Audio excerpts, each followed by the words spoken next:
요한계시록 1장은 인사와 문안에 대하여서 기록하고 있습니다. 계시록 1장은. 그 다음에 계시록 2장 3장에는 7교회를 향하여서 뭐예요?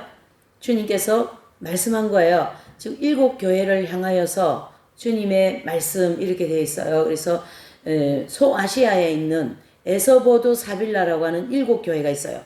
에베소, 서모나, 두아디라, 사대,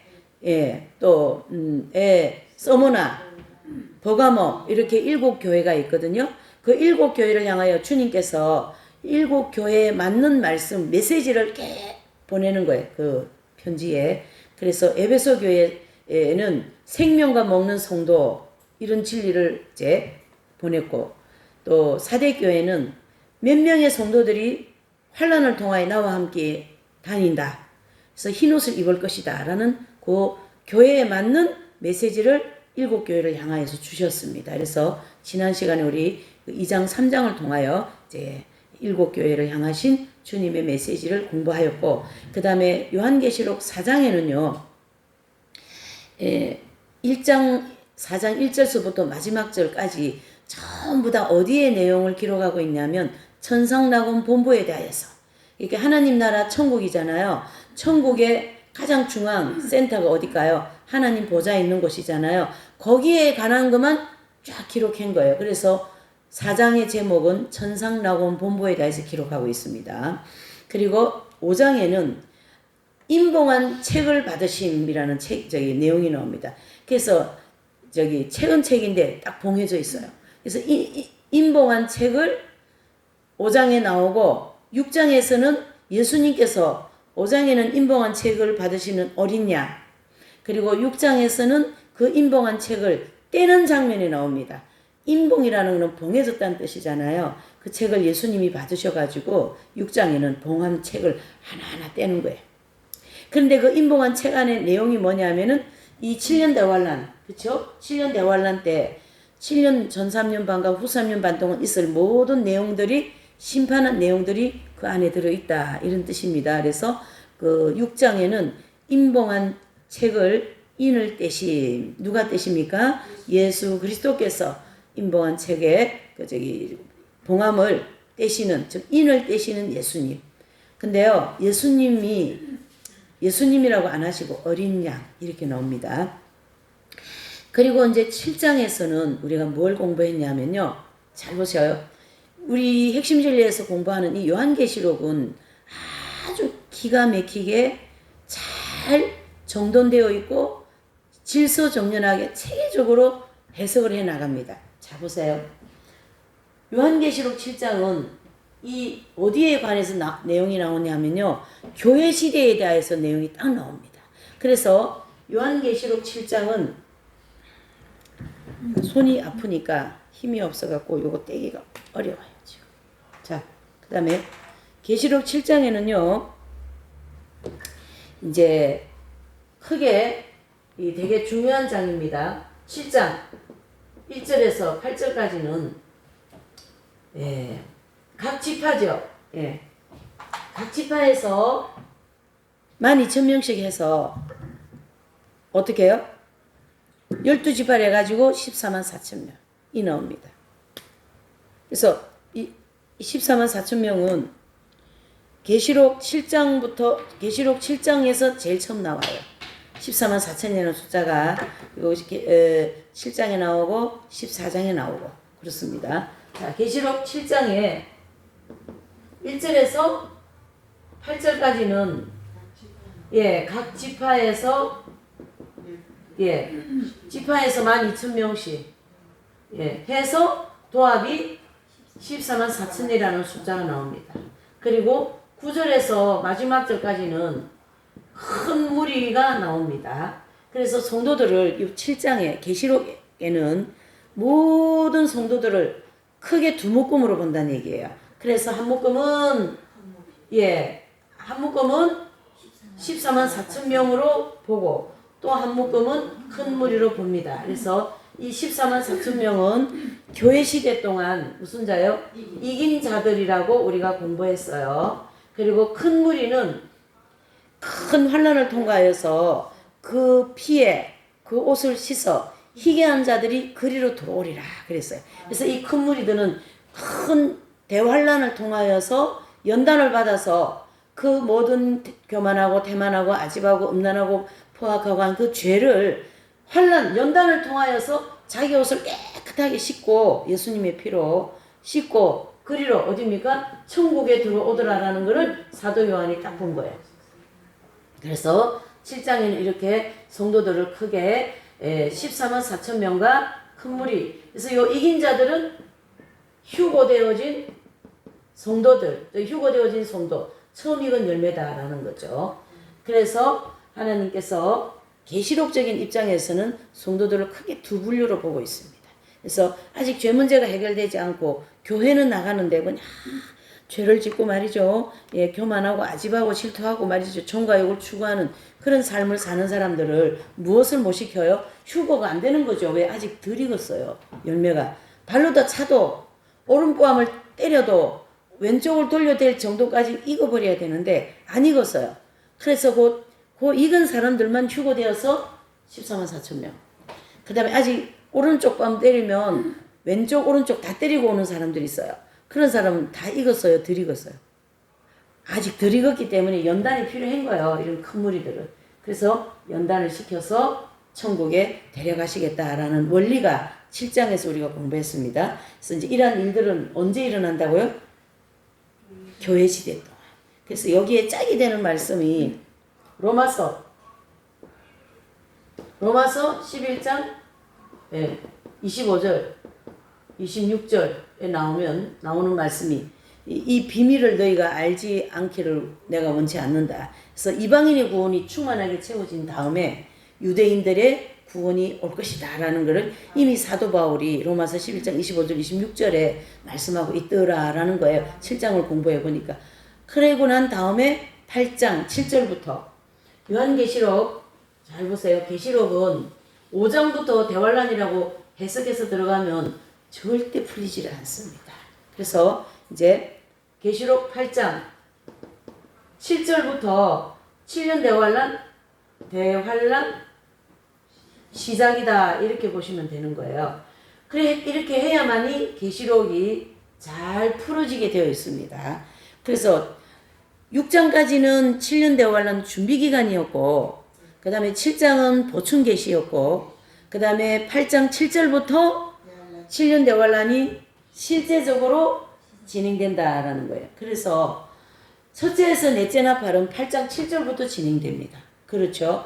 그래서 8장 7절부터 첫째가 나팔을 빵 하고 부르니까 이 땅에 막 재앙이 떨어지는 거죠. 그래서 흉년 재앙, 또 뭡니까? 강에, 또 땅에, 바다에, 자연계의 네 군데에 하나님의 재앙이 떨어지면서 뭐예요? 흉년 재앙이 제일 먼저 오는 거죠. 그래서 우리가 지금은 뭐 먹는 것도 많이 있고 배가 고프지 않지만 특별히 우리나라는요. 근데요. 이 대환란 가면요. 제일 먼저 오는 재앙이 뭐냐면 먹는 문제. 왜 그런가 하면 이 재앙이요. 해에 떨어져 버리죠. 그러니까 비 올 때 비 안 오고 비 안 올 때 비 와 버리고 뜨거운 태양이 막 필요 없을 때는 막 태양이 되어가 다 죽어버리는 거예요.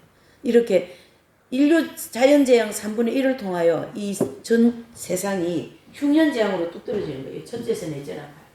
이렇게 돼 있어요. 그리고 이제 9장부터는 이제 전삼년반 환란에 9장에 뭐예요? 5달 황충재앙이 나옵니다. 여기 5달 황충재앙. 여기 바로 첫째 화에 해당됩니다. 그래서 이 5달 황충재앙은 5달 동안 지옥이라고 하는 곳에서 악령들이 다 올라와서 죄 짓는 사람들의 마음에 보금자리를 해서 더 교만해, 더 음란해, 더 가서 포악하게 발로 차 죽여. 그렇게 해가지고 이 온 세상이 죄악 세상이 그 치안이 되지 않을 정도로 초토화가 되어버립니다. 마귀들이 이 땅에 올라와 모든 사람들에게 흩어가지고 이때는 회개 안 하면 마귀 밥됩니다. 하나님께서 그렇게 연단을 시켜서 우리는 이제 정화시키고 그 다음에 이제 예수님 믿지 않는 자들은 마음이 다 악하게 되겠죠. 이렇게 해서 5달 동안 이렇게 황충재앙이 일어나고 그 다음에 이제 여섯째 나팔 재앙은 둘째 화에 해당되거든요. 이제 요거는 이제 9장이 계속 연결되는데요. 이 여섯째 나팔 둘째 화 때에 고개 멸망이라고 하는 세계 3차 대전이 일어납니다. 그래서 세계 3차 대전을 통하여서 이 전 세계에 전쟁이 일어나도록 하나님이 섭리를 하세요. 왜 그러냐면 3차 전쟁은 다른 것 때문에 일어나는 것이 아니라 지금 첫째에서 넷째 나팔까지 또 다섯째 나팔을 통하여 이 땅에 자연재앙과 함께 초토화가 되어서 흉년이 들었잖아요. 그런데 이스라엘 백성들은 굉장히 풍년이에요. 그때. 왜 그러냐면 그때 복음을 듣고 이 두 중인을 통하여서 복음을 듣고 말이죠. 막 하나님이 축복을 하는 단계인데요. 저 소련이라든가 저기 아랍이라든가 저런 중동 지역은 굉장히 흉년이 들어있어요. 그래서 소련, 중동 지역이 한 패가 되어가지고 야 우리 저 이스라엘 치고 가자. 그래서 저기 가가지고 먹을 걸 탈취해오자. 그렇게 하는 거죠. 그래서 그 사람들에 통하여서 이스라엘 백성들이 침입을 받습니다. 근데 이스라엘하고 유럽 공동체하고 한 묶음이 되잖아요. 그래서 소련과 그 주변의 아랍국가 중동 지역의 한 묶음, 그 다음에 이스라엘 백성들과 유럽 공동체가 한 묶음하여서 일어나는 전쟁이 뭐예요? 3차 세계대전이다. 그게 바로 에스겔 38장에 예언되어져 있는 세계 3차 전쟁이 일어나는 거예요. 그래서 그 전쟁을 통하여 잘 보셔야 됩니다. 계시록 9장까지 그 전쟁을 통하여서 7째 나팔 부를 때까지 이제 6째 나팔이 고개 멸망이라고는 세계 3차 전쟁이거든요. 6째 나팔까지가. 그러면은 계속 이제 막 폭탄 떨어지고 막 주거니 받거니 전쟁을 하다가 이제 그 전쟁이 절대적으로 이스라엘이라든가 유럽 공동체는 이길 수 없는 상황이에요. 근데 하나님께서 일곱을이라고 하는 자연재앙을 통하여서 이 전쟁을 이스라엘 백성들과 유럽 공동체가 이길 수 있도록 이 배후에서 섭리를 하셔요. 그래서 소련과 아랍 동유럽 그쪽 아랍 계열에는 중동 지역은 이 전쟁을 통하여 집니다. 그래서 열불이라고 하는 짐승이 그때 탄생을 하는 거죠. 그렇죠? 그래서 열 나라에서 한 지도자가 나온다 그랬잖아요. 그래서 열 나라에서 한 지도자가 나오는 요 사람이 앞으로 어떻게 해요? 적그리스도가 될 사람이다. 이런 거죠. 그래서 이 적그리스도는 3차 전쟁을 통하여 만들어지는 적그리스도. 그래서 내가 이 엄청난 전쟁을 내가 다 전략을 잘 짜가지고 이기게 만들었구나라고 하면서 무엇이 들어가는 거예요? 교만이 들어가는 거죠. 이 적그리스도의 마음에 교만이 충만하게 들어가니까 악령이 들어갈까요? 안 들어갈까요? 악령이 거기 들어가가지고 이 사람은 내가 뭐예요? 내가 그리스도다. 이렇게 되는 거죠. 그래서 내가 그리스도다라는 그런 마음이 들면서 마귀가 그 영혼을 확 사로잡아가지고 악령이 합일되는 그러한 악령의 첫 번째 일꾼이 되는 거죠. 그래서 이 적그리스도가 이제 두 뿔 짐승을 또 만들어내잖아요. 두 뿔 짐승. 두 뿔 짐승이라 이렇게 얘기합니다. 그래서 이 적그리스도가 두 뿔 짐승을 만들어내고 그 다음에 이 두 뿔 짐승은 누구를 만들어내요? 616명을 만들어내는 거죠. 이렇게 해서 총 합하면 668명이 됩니다. 668명을 중심으로 후 3년 반에 전 세계를 이 사람들이 장악을 합니다. 그래서 이제 오늘 공부하고 연결이 되는 거죠. 잘 보세요.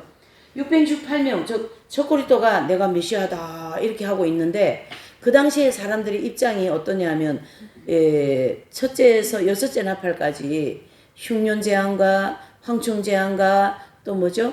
이제 3차 전쟁을 통하여서 모든 사람들이 초토화되어 있어요. 그래서 뭔가 이렇게 지푸라기라도 잡으려고 하는 그런 심정으로 되어 있을 때 적그리스도라는 이 사람이 딱 나타나서 여러분 내가 여러분들을 구원해 주겠다. 그러면서 성경을 인용하면서 자기가 메시아 역할을 하는 거죠. 그러면 마음이 약해져 있고 사람들이 힘들어져 있기 때문에 야, 저 사람이 우리를 밥도 준대, 먹는 것도 준대, 우리를 구원해 준대. 그리고 마음이 연약해져 있기 때문에 믿을 수 있는 환경이 쫙 조성됐어요. 요 사람 마음이 요 적그리스도의 말이 통하는 시대가 되어버립니다. 우리가 요거 조금 경험했어요. 코로나를 통하여서. 백신을 맞아야 된다고 막 그러잖아요. 그러니까 사람들은 직장생활도 해야 되고 사회생활 학생들 뭐 전부 다 이게 정책적으로 들어오는 데는 감당 못합니다. 그냥 개인적으로 맞으세요. 맞아야 됩니다. 뭐 예방접종 수준이면 안 맞아도 되잖아요. 근데 이게 정책적으로 지난번에 우리 정부에서 그래서 백신을 다 맞게 했습니다. 예. 그렇게 해서 안 맞은 사람들에게는 막 강제적으로 맞게 만들고 식당에도 못 들어오게 만들고 뭐 어디 갈라 그래도 마트에도 못 가게 우리 경험 다 했잖아요. 그와 같은 원리로다가 이때는 더 강력하지. 그래서 이 사람이 이제 그런 역할을 해서 요 두풀 짐승이 적그리스도는 자기가 만왕의 왕이고 메시아니까 직접 나가서 일하면 안 되고 두풀 짐승이 적그리스도의 하수인이 되어가지고 그래서 새끼 양이 나옵니다. 계시록 13장에 보면 새끼 양이 나와가지고 짐승과 같은 말을 하더라 그랬어요. 그래서 그 짐승이 바로 누구냐면 적그리스도. 새끼 양은 두풀 짐승. 예. 그래서 요 새끼 양은 짐승과 같은 말을 한다. 그것은 적그리스도의 사상을 그대로 받아들여가지고 여러분 저분이 메시아입니다. 저분이 뭐죠? 천년왕국을 만들어 주실 겁니다. 이렇게 해서 성경을 인용하여서 거짓 진리를 증거하는 거죠. 그렇게 하는 사상을 666명에게 전수하는 거예요. 그래서 이 666명이 계시록 13장 끝절에 가면 나오잖아요. 사람의 수라 헤아려 보아라 보니까 사람의 수 몇 명? 666명이 딱 나온 거죠.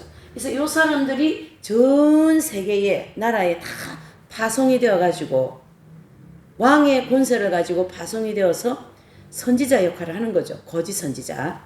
그래서 여러분 저분이 우리를 앞으로 구원해 줄 분입니다. 이렇게 성경을 마치 이만희가 자기가 뭐 인 찍어줘가지고 14만 4천 명 만든다는 또 하나님의 교회 이런 데서 지금 막 이단들이 막 이 전단지 뿌리고 막 이렇게 하잖아요. 와 같이 이때도 그렇게 갈 거예요.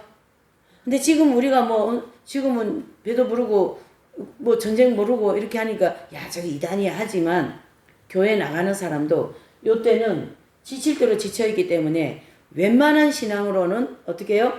그들이 주는 표를 받아버립니다. 그게 바로 이제 후서면반으로 넘어가는 계시록 13장. 그렇죠. 이게 일곱째 나팔 짐승 출현이 일곱째 나팔 때 나타나고 그게 바로 마지막 화, 셋째 화라는 거예요.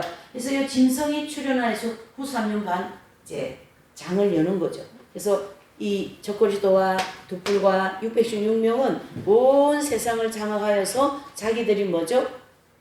메시아 그리고 선지자 그리고 뭐죠? 거짓 선지자 역할을 이제 하는 거예요. 668명이죠. 그렇게 해서 이제 13장에는 온 세상을 장악하는 일들이 쫙 나옵니다. 그런데 이제 13장 마지막 절에 보니까 누구든지 표를 받지 않는 자에게는 어떻게 해요? 다 죽임을 당하더라. 그랬습니다. 그게 이제 14장에 쭉 나오고 14장에는 아까 제가 얘기했어요. 잘 보셔요. 14장. 요 내용은 계시록 13장에 나옵니다. 예. 그리고 이제 14장은 이 14장은 예.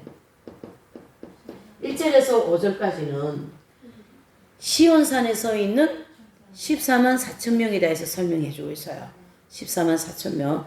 그래서 이분들이 어디에 있냐고 보니까 시온산에 더 있는 거예요. 그래서 어린 양이 어디로 인도하든지 따라가는 자들이고 또 뭐예요? 그 입에 거짓이 없고 예 흠이 없는 자다라는 거를 1절에서 5절에서 일단 시온산에 서 있는 가장 먼저 익은 열매 되어진 14만 4천 명을 일단 한 달락 짚고 넘어가고 그렇죠?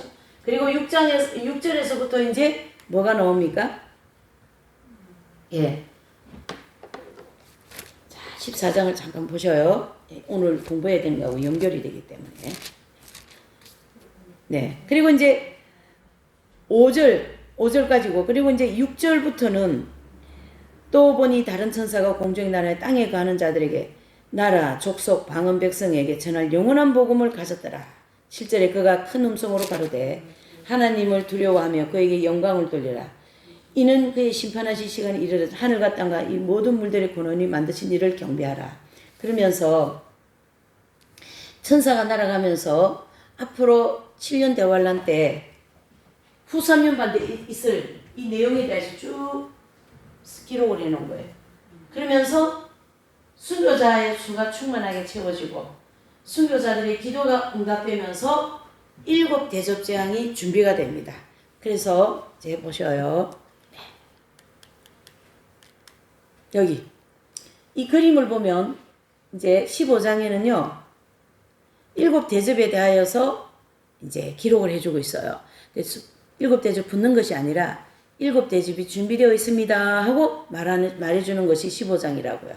그래서 이 15장은 1절에서 8절까지 있어요. 계시록에서 가장 짧은 절수가 있는 책이 15장입니다. 그래서 15장 1절에서 8절의 이 말씀은 순교자들의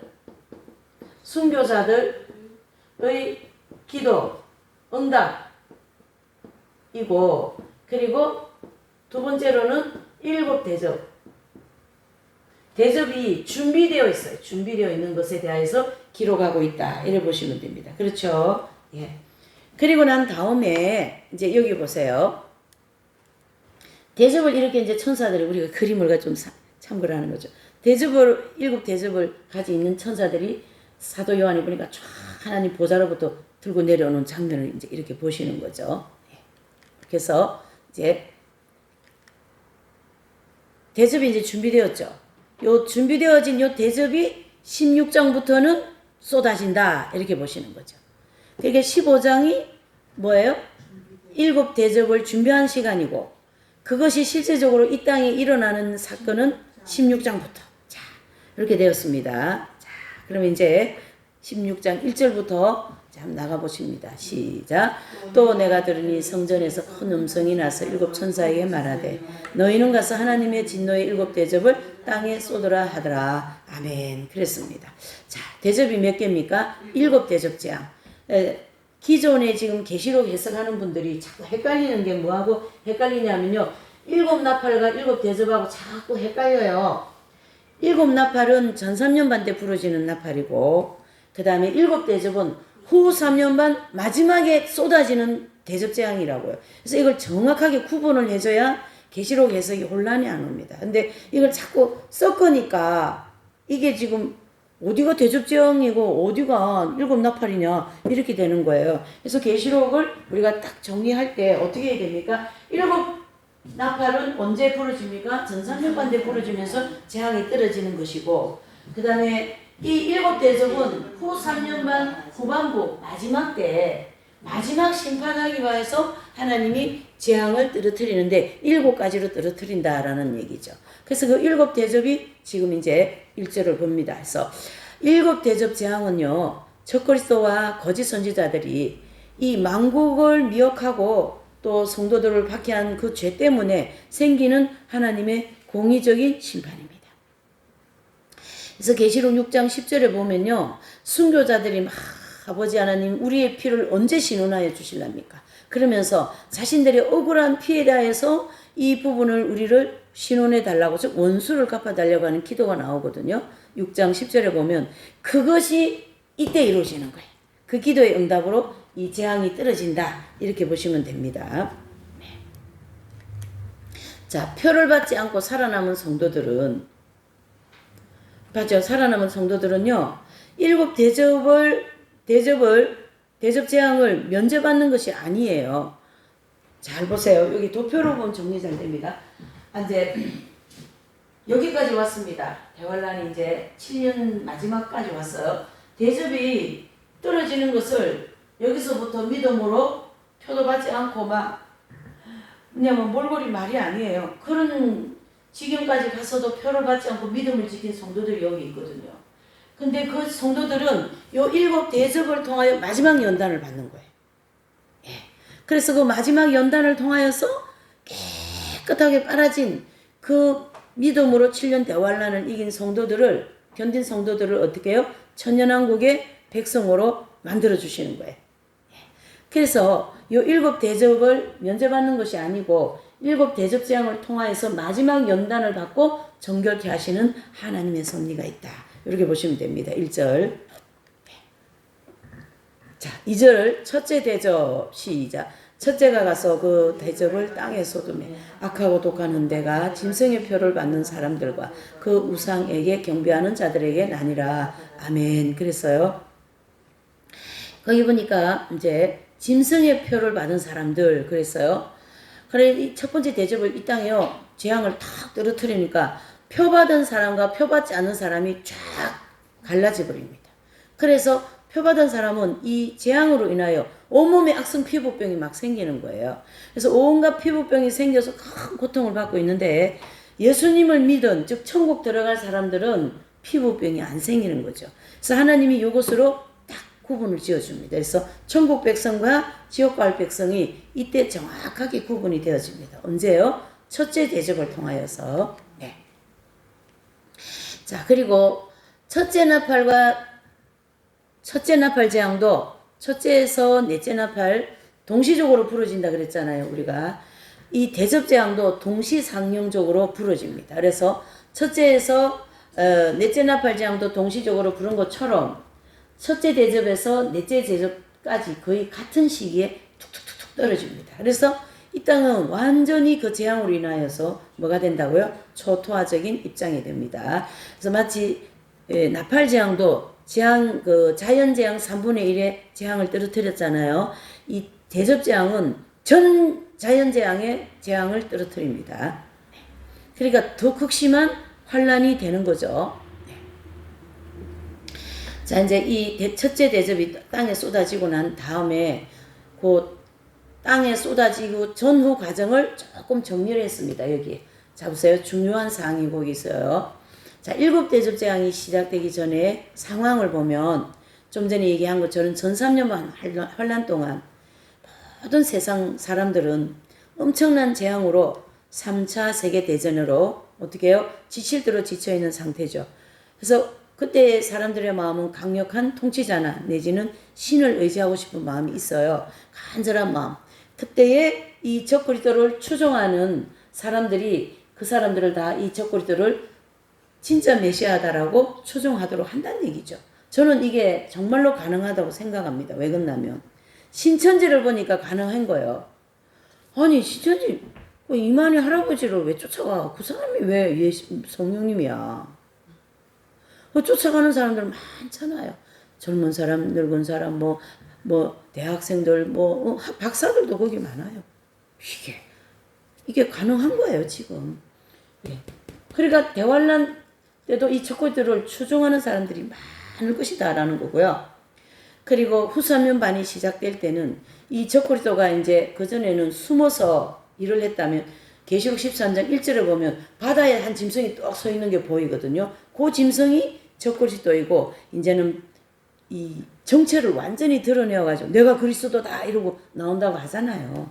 예. 그래서 적그리스도가 등장하여 자기가 재림 메시아라고 선포한다고요. 그리고 두 뿔 짐승이 충성스러운 앞잡이가 되어가지고 적그리스도를 계속 믿도록 미혹합니다. 모든 사람들을 향하여. 그리고 요한계시록을 그 상황에서 저와 여러분들 같은 사람들이 저 적그리스도 가짜야 막 그렇지 않겠어요? 와 같이 계시록을 정확하게 깨달은 사람들은 성도들은요 적그리스도가 가짜라고 막 얘기하고 댕기겠죠. 그러니까 우리가 지금 전단지 가지고 사경회를 포스터도 붙이고 전도도 하고 전단지도 나눠주고 하는 거 이런 것처럼 야 저기 가짜야 저기는 아니요 이렇게 하고 안 다니겠어요. 그때 표도 받지 않고 말이죠. 예. 그래서 이 계시록을 정확하게 깨달은 성도들은 어떻게 해요? 적그리스도가 가짜다라는 것을 알고 또 성도들에게 표를 받지 못하도록 우리는 표 받으면 안 된다고 열심히 말하고 댕겨야 되는 거예요. 그때 이제 그렇게 하고 다니는 사람들을 몇이든 다 죽이게 되는 거예요. 적그리스도에게. 그러니까 우리가 리스트에 쫙 이제 되는 거죠. 딱 이제 하미순 강모 이렇게 다 해가지고. 그러면 여러분들이 이제 다 그 적그리스도에게 목이 숙청당할 1호 사람들이에요. 이 순교자가 다 되시기를 바랍니다. 네. 네 번째로 저 그리스도가 거짓 선지자들에게 박해를 받으며 죽는 날만 기다리고 있어요. 자, 무슨 말이냐면 이제 저와 여러분들이 표 받으면 안 된다고 막 얘기하고 그렇게 할 때에 우리를 제일 먼저 잡아가겠죠. 그러면은 감옥에 넣어놨어요.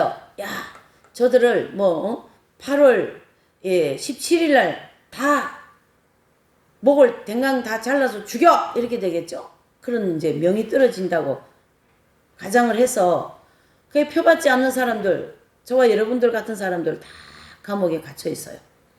감옥에 있는 사람들은 죽는 날만 기다리고 있습니다. 그게 바로 마태복음 24장 22절에 나오는 말씀이 요때 이루어지는 거예요. 그래서 그 하나님의 섭리 속에서 감하는 날이 있다라는 거예요.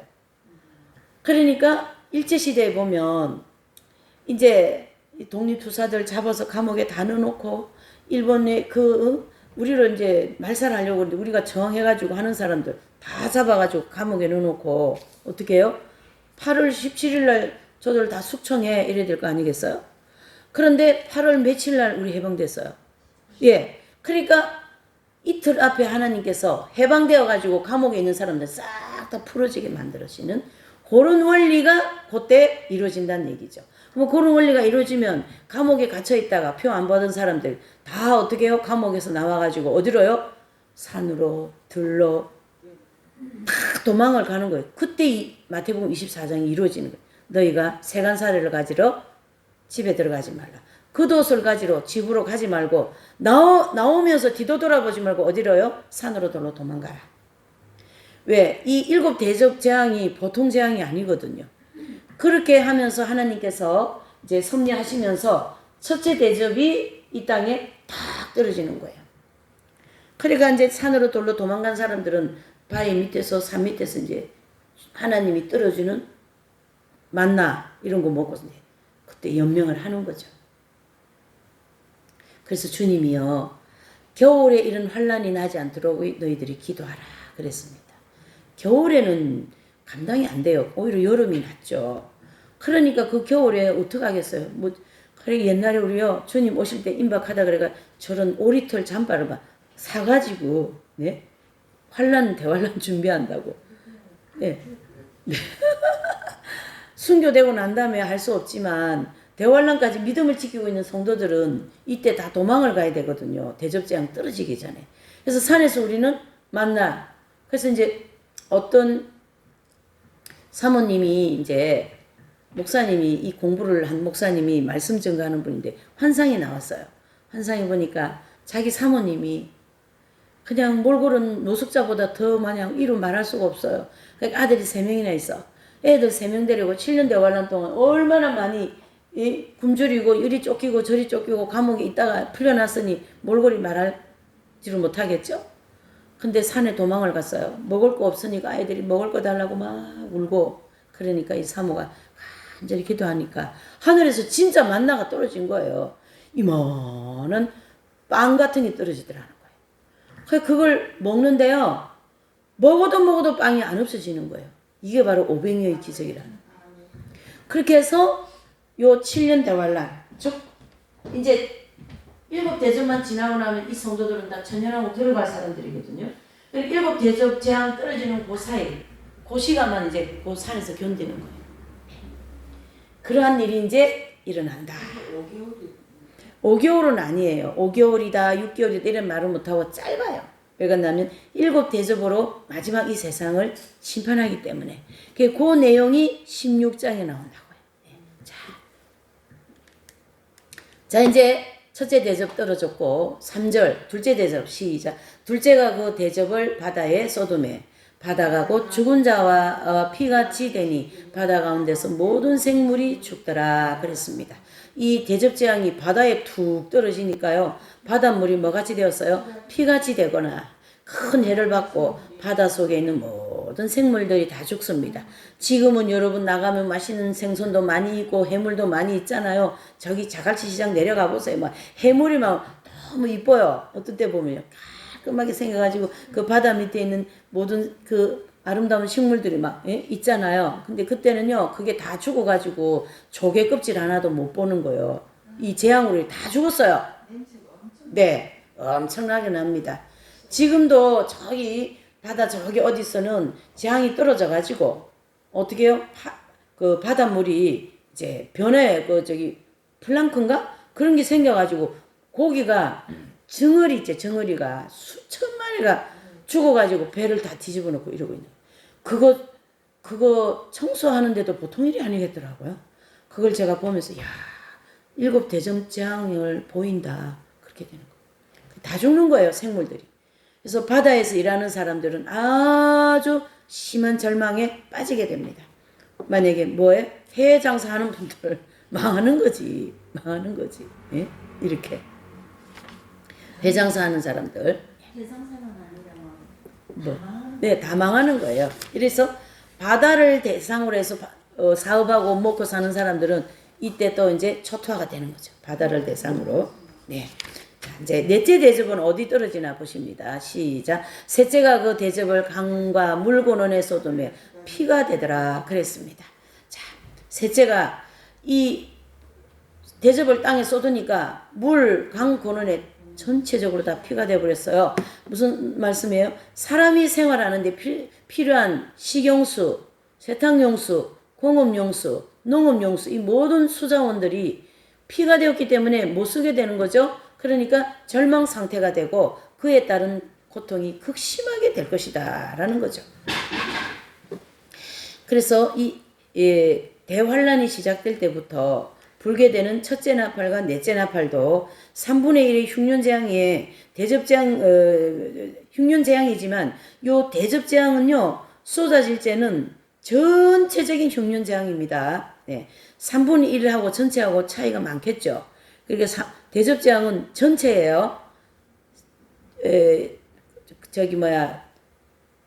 나팔재앙은 3분의 1. 그 다음에 대접재앙은 전체 이렇게 재앙이 떨어지는 차이가 있습니다. 5절과 6절입니다. 시작. 내가 드리니 물을 차지한 천사가 가로되 전에도 계셨고 시방도 계신 거룩하시니여 이렇게 심판하시니 의로우시도다.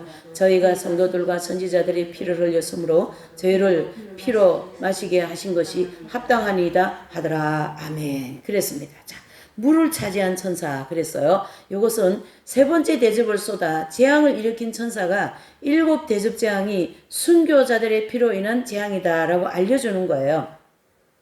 순교자들의 피에 대한 뭐예요? 원수 갚아주는 거죠. 7 대접 재앙으로. 예. 7절 시작. 또 내가 들으니 제단이 말하기를 그러하다 주 하나님 곧 전능하신 이시여 심판하시는 것이 참되시고 의로우시더라 하더라. 아멘. 자, 제단이 말했다. 이것은요. 5째 인을 뗄 때에 제단 아래 모여있던 순교자들의 기도의 호소예요. 그래서 그 호소하던 장소에서 응답하시는 말씀이다. 제단 아래서 아버지 우리의 피를 신원해 주십시오. 기도했다 그랬잖아요. 아까 6장 10절에 그 기도가 대접재앙으로 응답되었다고요. 그래서 순교자들의 억울한 피에 대한 대가로 재앙을 떨어뜨린 거거든요. 하나님께서. 그래서 약속하신 대로 심판하시는 것이 의로우신 일이다라고 하나님을 찬양하는 모습을 보여주고 있어요. 자, 넷째 대접은요. 8절에서 9절까지입니다. 시작. 넷째가 그 대접을 해에 쏟음에 해가 권세를 받아 불로 사람들이 크게 태움을 태워진지라. 이 재앙들을 행하는 권세가 가지신 하나님의 이름을 회방하며 또 회개하여 영광을 주께 돌리지 아니하더라. 아멘. 그랬습니다. 그래서 이 재앙이 떨어질 때는요. 태양이 강한 열을 발산하고 사람들이 이 열로 인하여서 무슨 병이 걸립니까? 일사병 걸려버립니다. 그리고 태양열에 의하여 많은 고통을 당합니다. 이미 오존층이 다 파괴되었기 때문에 그 태양에 사람들이 다 죽어버리는 거예요. 예. 모든 식물도 다 죽어버립니다. 동물도 다 죽어버립니다. 이렇게 해서 극심한 가뭄이 생기고요. 땅 밑에 칡뿌리 있죠. 그까지 싹 다 말라버립니다. 지금은요. 칡을 캐면 칡에 물이 많아가지고 얼마나 단물이 많이 나오는지 몰라요. 맛있어요. 그래서 등산을 가면 산의 입구에서 칡즙을 만들어가지고 다 주고 그렇잖아요. 요즘에는 뭐 손만 뻗으면 먹을 게 많. 근데 이때는 그 칡이 없어요, 여러분. 칡이 어디 있어요? 땅 밑이 다 말라가지고 없습니다. 풀뿌리 하나도 없어요. 이렇게 가물었다. 이렇게 볼 수가 있어요. 동물들이 살아남을까요? 안 됩니다. 다 죽습니다. 예. 태양의 열로 인하여. 자, 엄청나죠? 다섯째 대접을 풉니다. 11절 11절 시작. 또 다섯째가 그 대접을 짐승의 보좌에 쏟으니 그 나라가 곧 어두워지며 사람들이 아파서 자기 혀를 깨물고 아픈 것과 종기로 인하여 하늘의 하나님을 회방하고 저희 행위를 회개치 아니하더라. 아멘. 자, 여기 보시면 다섯째 대접이 어디에 떨어졌냐면요, 예루살렘 성전에 탁 떨어져 버렸어요. 그래서 예루살렘 성전에 있는 뭐에 떨어졌어요? 적그리스도 보좌에 떨어지는 거다라는 거예요. 이 다섯째 대접은. 그래서 캄캄한 암흑이 되고 또 사람들의 그 악성 종기로 인하여서 심한 고통을 받고 사람들이 발악을 하게 된다. 이렇게 보면 되는 것이죠. 그래서 이 마음에 악을 품고 발광하게 되기 때문에 진정한 회개가 나올까요? 안 나올까요? 안 나옵니다. 그래서 회개가 안 나오기 때문에 지옥 백성으로 악으로 읽는다라는 거예요. 그러니까 여러분 잘 보셔요. 지금 여기가 중간연계 어디 같아요? 그렇죠. 예. 그러니까 중간연계 상천부 같은 그런 원리가 7년 대환란 동안 이루어진다. 이래 보셔야 되는 거예요. 그러니까 회개하지 안 하면 안 되는 거예요. 회개 안 하면 살아남지를 못합니다. 그러니까 우리가 무조건 손오는과 발과 비르는 아버지 용서해 주세요. 아버지 묘했어요. 시기했어요. 질투했어요. 음란했어요. 포악했어요. 교만했어요. 비는 사람이 살아남을 줄 믿습니다. 계시록이 이렇게 복된 책에 우리를 회개시키니까. 그래서 이때까지 살아남은 성도들은 아무런 미련 없이 도시로 다 벗어나는 거예요. 그때는 가지 말라 그래도 가야 돼요. 또 짐승의 표를 받은 사람들은요, 재앙이 계속 되기 때문에 큰 충격을 받고 사람들이 이 멘탈 붕괴돼 버립니다. 정신 붕괴돼 버린다, 이것 뜻이죠. 그래서 뭐예요? 큰 회의와 부정적인 생각으로 온 세상을 향하여 원망하게 됩니다. 그래서 원망하고 불평하고 비관적이고 자포자기에 빠져버려요. 여러분 잘 보셔야 돼요. 사람이 말이죠, 겉모양도 우리가 튼튼해야 되지만 정신이 무너지면, 정신줄 놓으면은 끝장이에요. 마귀가 거기 완전히 들어가서 장악해버려요. 우리가 정신이 있기 때문에 마귀를 대적하고, 야 이거 마귀 역사다 이렇게 하는 거거든요. 성령님이 도와주시기는 하지만, 근데 이 정신을 줄을 놔버리면 마귀가 그 사람 그냥 낚아채버립니다. 이미 여기까지 온 성도들은 정신이라는 것보다도 영적으로 튼튼해가지고, 그냥, 아버지 하나님, 감사합니다. 이러고 비판하고 비관적으로 안 해요. 근데 불신자들이 이렇게 된다. 성령을 받지 않은 사람들, 표받은 사람들. 그래서 적그리스도와 거짓 선지자는 서로 어떻게 해요? 이 상태 되면, 야, 저 적그리스도가 잘못해서 그래. 또 뒷불은, 야, 저 적그리스도 제가 잘못해서 그래. 그러고 서로 뭐예요? 이 적그리스도하고 그 다음에 뒷불 짐승하고 뭐죠? 싸운다 이 뜻이에요. 그래서 이걸 가르쳐서 자중질환, 자중질환 일어납니다.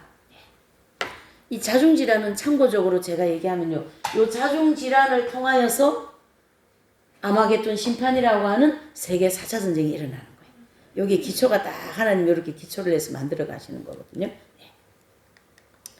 12절에서 16절은요, 여섯째 대접에 대해서 나옵니다. 시작. 또 여섯째가 그 대접을 큰 강 유버라데에 쏟음에 강물이 말라서 동방에서 오는 왕들의 길이 예비되었더라. 아멘. 그랬습니다. 자, 이 여섯째 천사가 그 대접을 어디에 쏟았어요?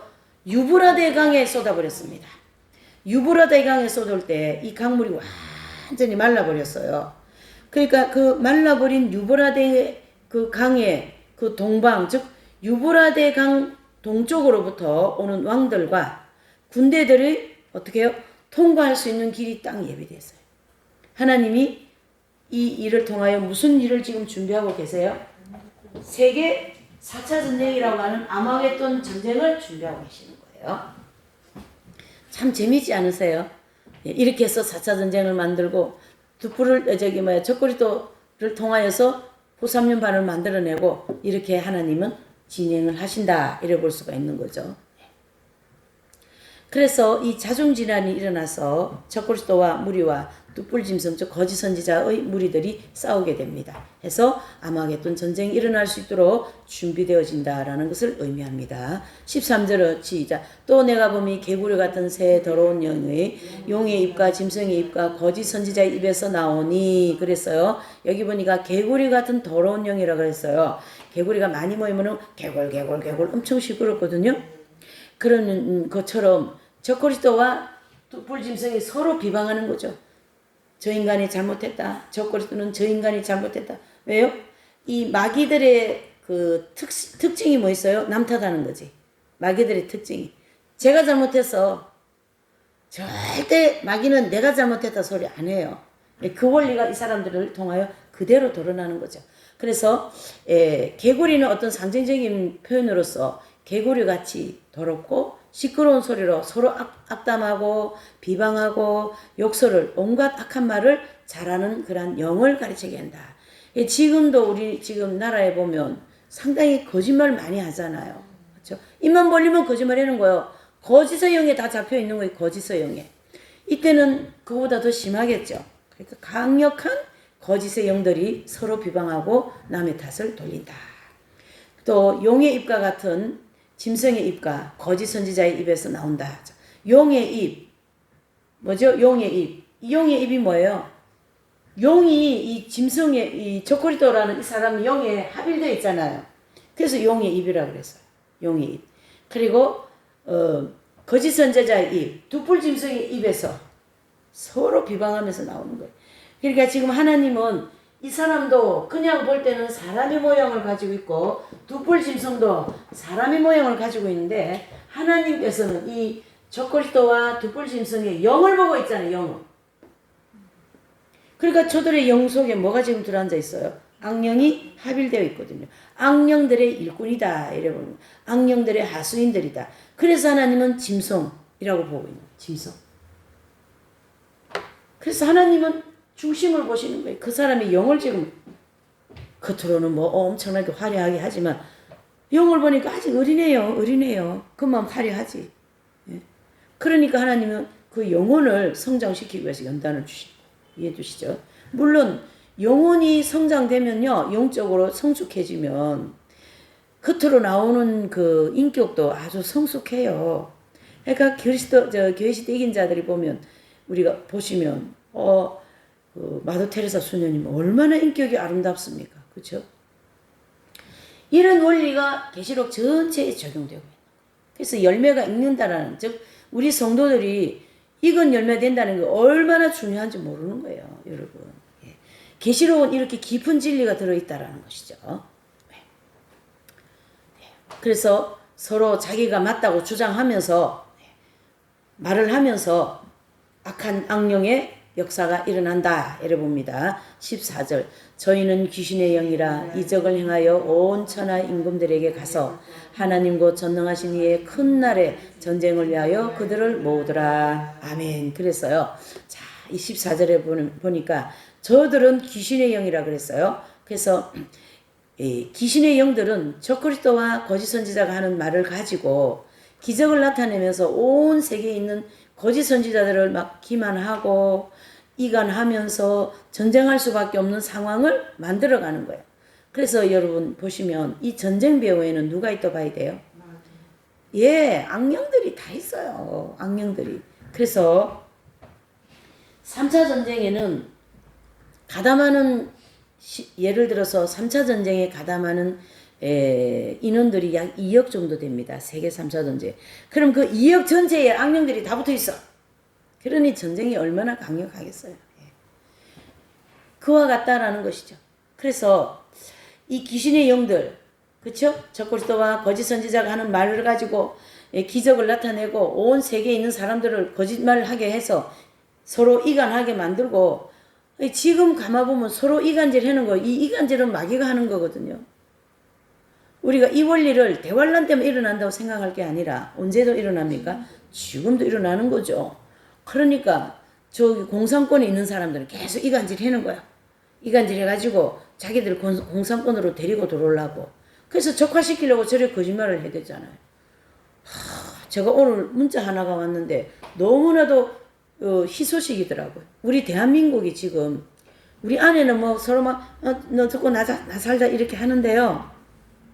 전 세계가 대한민국을 주목하고 있어요. 유엔에서 대한민국 우리 언어 있죠. 이게 세계의 언어로 통과돼 버렸어요. 통과돼 버렸어요. 또 저기 그 대마도 있잖아요. 그게 한국 땅이라고 유엔에서 돌려줘야 된다고 지금 되어 있고 대마도 독도는 당연한 거고. 원래 대마도 우리나라 땅이었잖아. 네, 원래 우리나라인데 그 유엔에서 이제 우리가 독립운동할 때 대마도 우리나라 땅이라고 이제 유엔에다가 그때 서류를 넣어놨는데 그게 지금 통과가 되는 거예요 지금요. 대마도 내가 아까 막 눈물 흘렸어요 아버지. 우리나라 이렇게 대마도가 이게 보여요. 예. 임진왜란 때 대마도에 거기 진을 쳐놓고 우리 부산 여기다가 영도 앞바다에 여기서 저기 왜군들이 진을 쳤잖아요. 그래서 이순신 장군이 부산 앞바다까지 와가지고 쳐버렸잖아요. 그래도 그때도 승리했지. 네. 기분이 좋은 거예요. 그래가지고 임진왜란까지 가버렸네. 어쨌든 그래 우리나라 지금 하나님께서요 뭐 우리 안에만 막 이렇게 하지. 지금 하나님께서 너희들은 싸우라 내가 내일 한다 그러고 대한민국을 전 세계에 드러내버린 거예요. 지금. 미국도 대한민국이 없으면 안 되게 돼 있어 지금. 이 기술이. 그리고 또 반가운 소식. 일본은 그 자기 나라 언어를 유엔에다가 우리도 외국 그 언어로 통과시켜 달는데 유엔에서 거절해 버렸어요. 그래서 지금 일본은 우리나라 떨어져 버렸어요. 잘못하면 일본이 대한민국 속국되게 생겼어 지금. 하나님께서 제가 그 얘기를 들으면서 얼마나 우리나라를 임진왜란부터 시작하여서 세상에 사람들을 갖다가 억울하게 죽이고 그 고통을 주고 또 말이죠.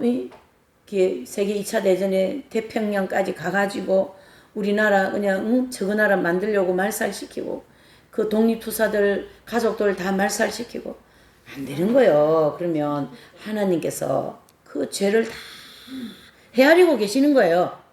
그래서 국가적인 전쟁 범죄자 나라 아닙니까? 근데 어떻게 유엔에서 그런 거 통과시켜 주겠어요? 안 시켜주는 거지. 하나님이 안 하시는 거죠. 우리나라는 착한 민족이에요. 선민인데 보면 역사를 보면 우리는 가만히 있는데 매 외세에 해가지고 명나라 쫓아와 일본 쫓아와 그와 같이 이렇게 하나님께서 그러니까 7년 그 임진왜란도 딱 7년 전쟁했거든요.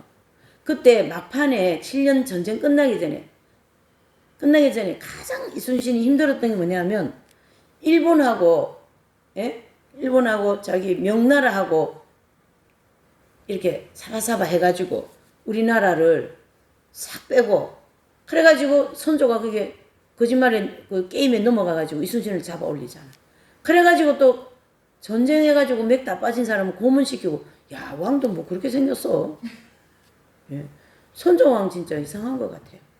자 어쨌든 뭐 그런 거 생각하면 또 열불이 좀 나지만 이제는 날 필요도 없어요. 하나님이 대한민국 다 갚아주신다 이런 뜻이에요. 하나님이 이 대한민국을 통하여 복음을 전파하게 해주신다 이런 뜻이에요. 우리는 마지막 그 사명을 감당하면 된다 이래 보시면 됩니다. 그러니까 대한민국이 지금 세계에 우뚝 서고 있어요. 희망과 소망을 우리 가집시다. 이 엄청난 요한계시록이 한국에서 지금 이렇게 증거되고 있지 않습니까? 이렇게 정확하게 말이죠. 자 이렇게 해서 14절은 귀신의 영이라 그랬습니다. 그러니까 다 배후에 누가 있다는 얘기예요. 귀신들이 다 그렇게 한 거예요. 나라 잡아먹으려고 그러고 우리나라는 잡아먹어야 돼. 마귀 입장에서 보면 왜? 복음 전파에 그냥 길을 쏘고 가거든. 어디든지 막 들어가잖아요. 아프리카 그런 데도 막 가잖아요. 미워요. 마귀들이 우리 민족을. 자 감사합니다. 열불짐승 저그리스도는요. 큰 재앙을 당하게 된 원인이 큰 거짓 선지자 얘 때문에 그래 됐다고 또 막 열심히 말하죠. 주장하고 이 두뿔짐승을 제거해야만 재앙도 없어지게 된다고 이 저그리스도가 두뿔한데 그래 말합니다.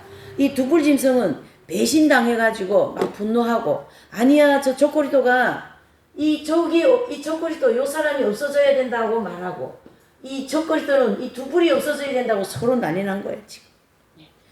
그래서 세상을 통치해야 한다고 주장하고 자기를 따르는 왕들을 단합시키고 전쟁을 일으키려고 하는데 지금도 그렇잖아요. 지금도 그렇죠. 네. 자 15절입니다. 시작.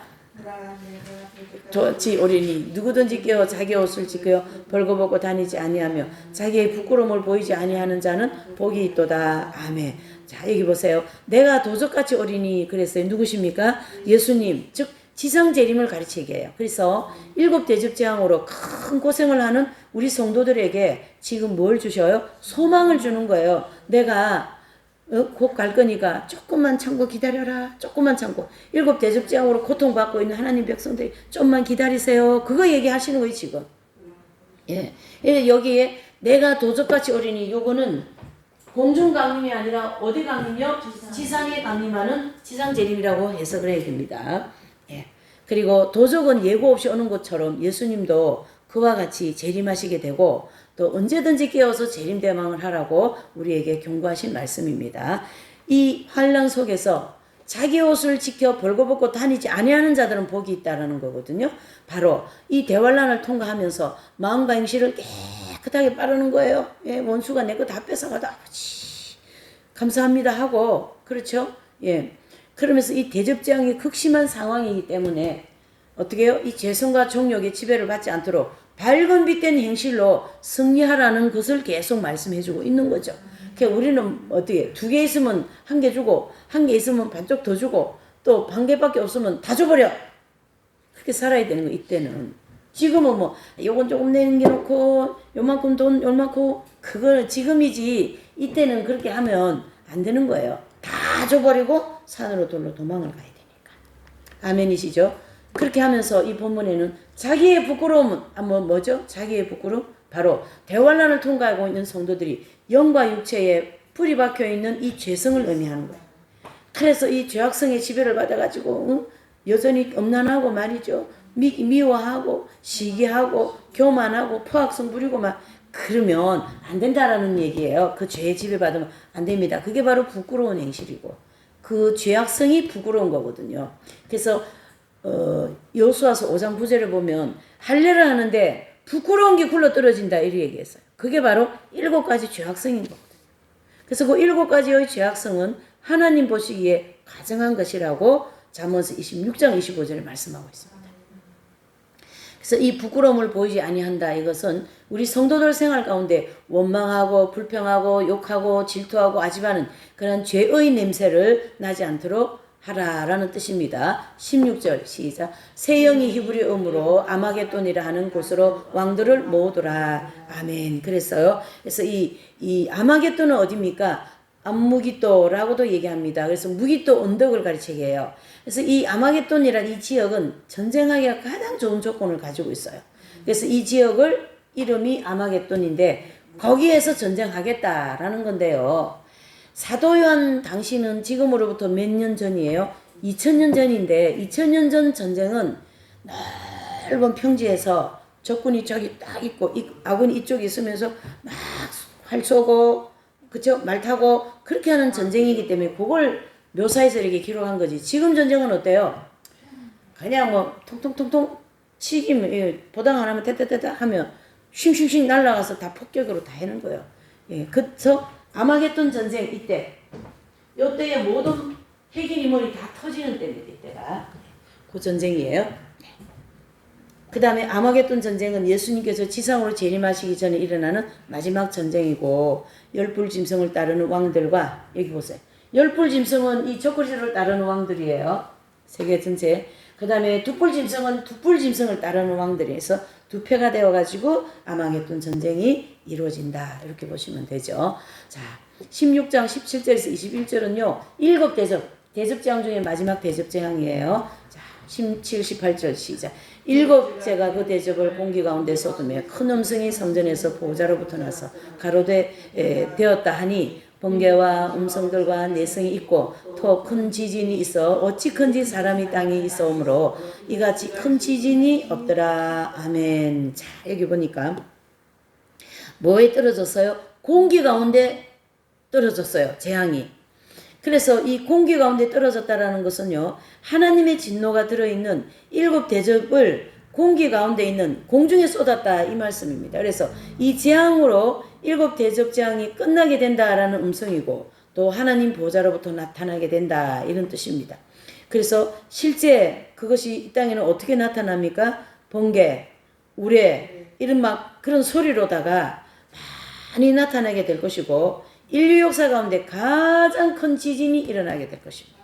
이게 어디로부터 나온다고요? 하나님의 보좌로부터 떨어질 것이다. 이렇게 말씀하고 있는 거죠. 19절 20절요. 시작. 큰 성이 세 갈래로 갈라지고 만국의 성도도 무너지니 큰 성 바벨론이 하나님 앞에 기억하신 바 되어 그 맹렬한 진노의 포도주잔을 받음에 각 섬도 없어지고 또 간데 없더라. 아멘. 그랬습니다. 그래서 대환란 끝날 무렵 즉 지상재림 직전에 이 두뿔 짐승의 본부가 자리 잡고 있는 장소가 어디라고 그래요? 바벨론입니다. 그래서 이 바벨론 성이 몇 갈래로 갈라집니까? 세 갈래로 쫙 갈라질 거예요. 이제 성이. 그래서 만국의 성도들, 이것은 666명이 다스리던 각 나라에서 크고 중요한 도시들이 지진으로 다 무너질 것이다. 이런 뜻입니다. 그래서 이때 아마 지진이 굉장히 많이 일어날 거예요. 지금도 많이 일어나지만은. 예. 그래서 맹렬한 진노의 포도주 그랬습니다. 뭐라고요? 맹렬한 진노의 포도주는 어떻게 해요? 그 재앙이 엄청나게 맹렬하다. 이래 보셔야 됩니다. 21절입니다. 시작. 또 중소가 한 달란트나 되는 큰 누박이 하늘로부터 사람들에게 내리매 사람들이 그 박제로 인하여 하나님을 회방하니 그 재앙이 심히 큼이라 그랬습니다. 요 한 달란트는요 34kg 정도 됩니다. 그래서 이 34kg 되는 게 우리 머리 위에 뚝 떨어지면 사람 목 부러지죠.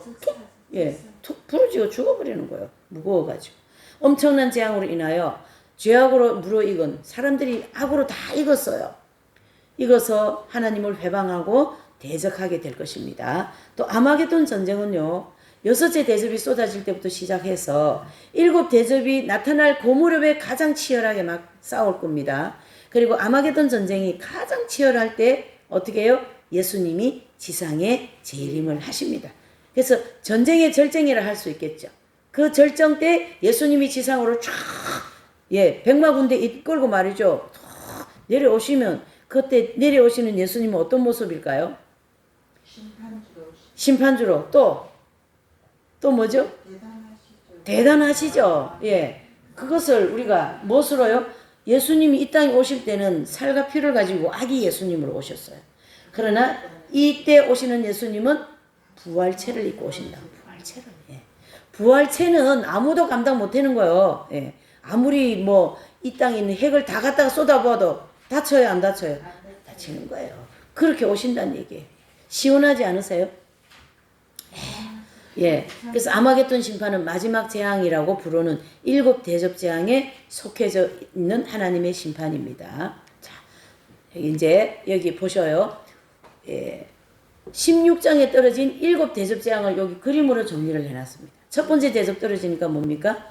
독하고 악한 현대가 났는데 이 666이라는 소리는 표가 여기 666 숫자가 이마에 찍어지는 게 아니라 표를 요 사람들을 향하여 표를 받은 사람들에게 독하고 악한 현대가 난다 이런 뜻이고 또 두 번째 대접을 쏟으니까 뭐예요? 강과 물에 다 피가 돼버리는 거예요. 세 번째 대접이 또 쏟아지니까 뭐가 됐어요? 예? 물, 강, 바다가 피되고 여기도 다 피돼버렸어요. 또 네 번째 대접을 쏟으니까 태양으로 모두가 다 아까 탄다 그랬잖아요. 칡불이 하나도 풀폭이 하나도 없어요. 짐승 다 타 죽었어요. 다섯째 대접을 쏟으니까 뭐예요? 짐승의 보좌에 쏟았다 그랬잖아요. 아까 짐승 보좌 즉 지금 이제 저 예루살렘 성전에 이제 짐승이 툭 앉아 있겠죠. 젖골이 뜨고 내가 예수다 그러고 메시아다고 그렇죠? 그게 쏟아진다는 얘기예요. 대접 재앙이. 그리고 여기 짐승이 딱 앉아 있잖아요. 짐승. 사람이 앉아 있지만 이 사람은 뭐예요? 짐승이라는 거예요. 그 다음에 6번째 대접은 어떻게 해요? 아니, 뭐가 와요? 강물이, 아마겟돈, 동방에 강물이 마르더라 그랬잖아요. 그래서 4차 전쟁이라고 하는 아마겟돈 전쟁을 할 수 있는 길이 열린다 이런 뜻이잖아요. 그래서 다 말라버려서 강물들이. 예. 그리고 마지막 대접재앙이 뭡니까?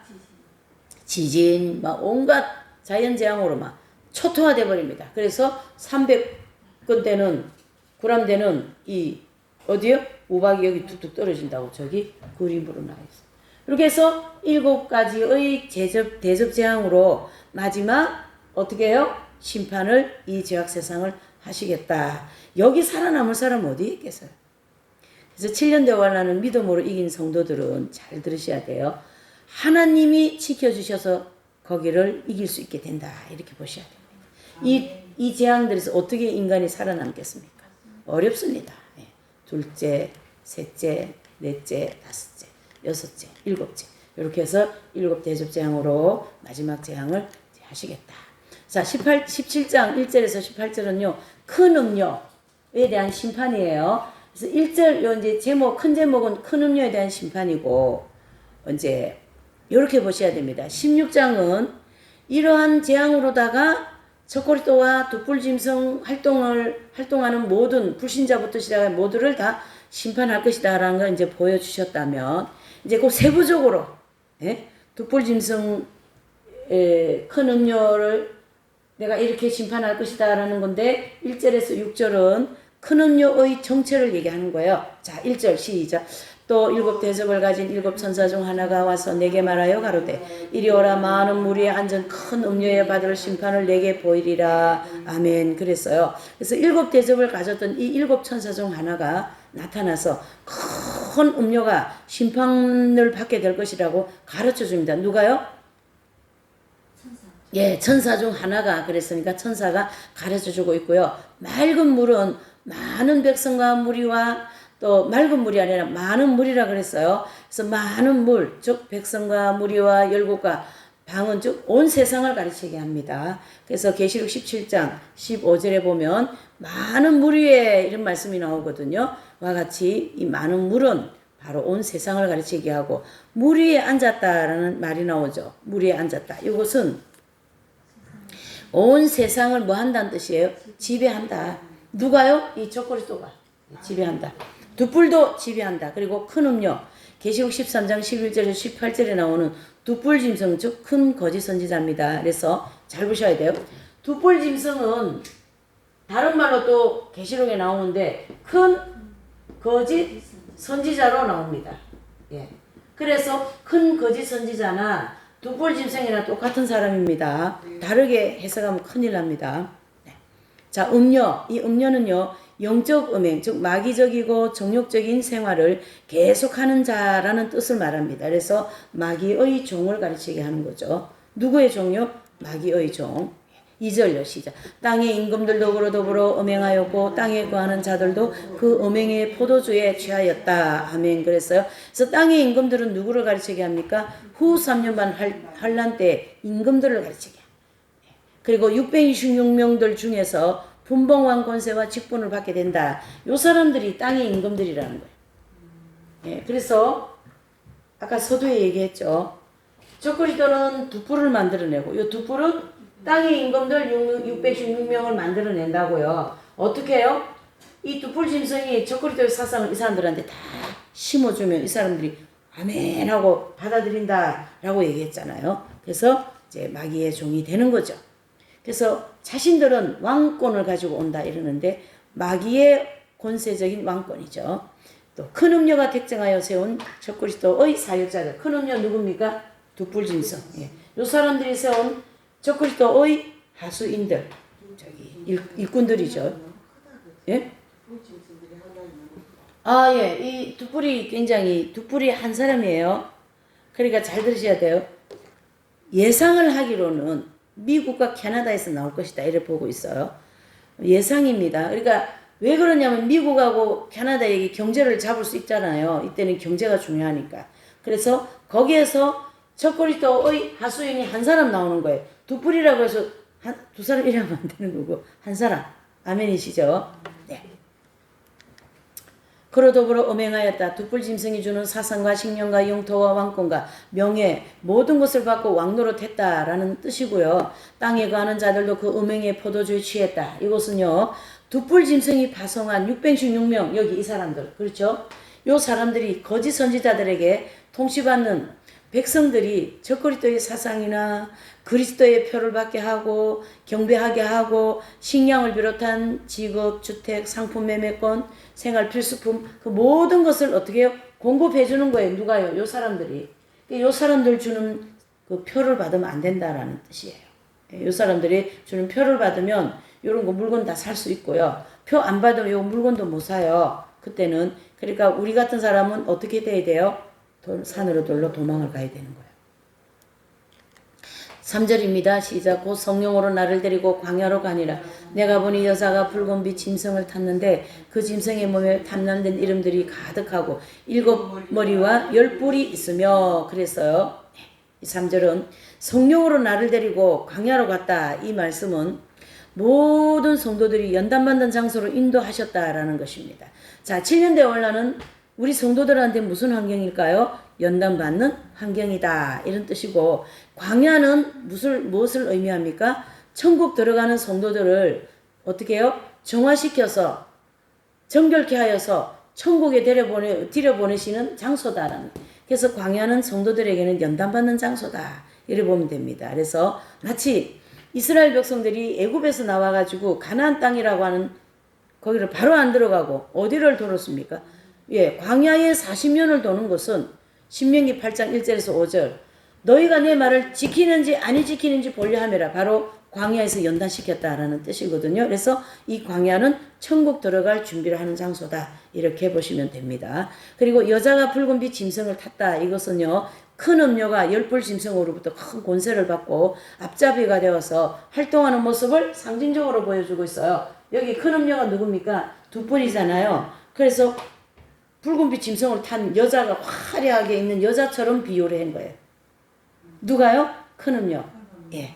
그리고 붉은빛 짐승은 뭘 뜻하냐면요.